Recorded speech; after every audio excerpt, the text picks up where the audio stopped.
Certainly when you're thinking of rationalist and realist ways of doing ethics, as with all of the ways you do ethics, but especially here, you've got to ask questions of context, constituencies, processes and skills, and effectiveness.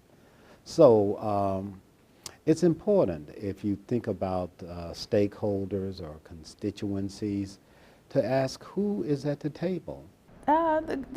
It's the communities that we serve, but also the partners that we work on the ground, as well as the local governments. I think there's a lot of stakeholders that make up communities, but Yes. community is the ultimate stakeholder.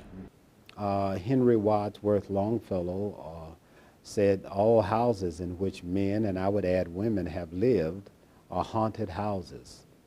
Who are the ghosts at the table? Those who are present but not seen. What voices ought to be represented at this table?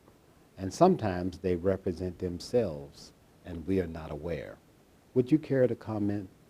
We have an interesting leadership model program at my company where we pair some of our top talent in HR, finance, marketing, leaders around the world. We take 20 of them, 15 to 20 of them, and we team them up for 1 week with a nonprofit organization to solve what I call a wicked problem for the organization. So they get the intellectual capital of those 15 to 20 folks for a whole week. And it's a very kind of interesting model. And every time, I would bet money that every time the problem that the nonprofit is trying to solve is not really the problem.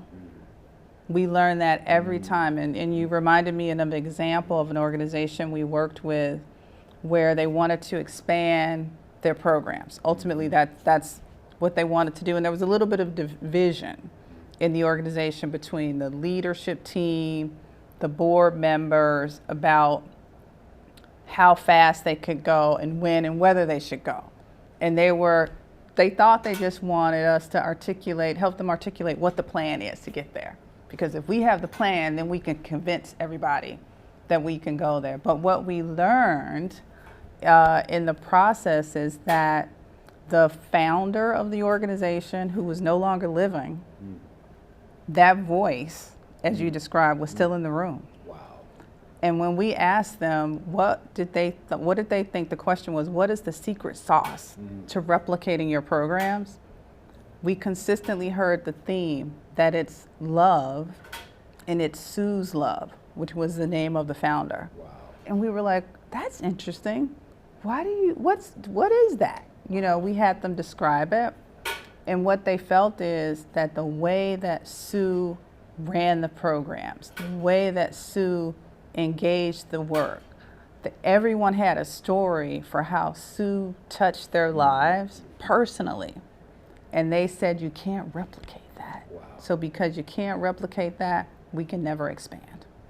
And that was the voice that was never said in all of their work.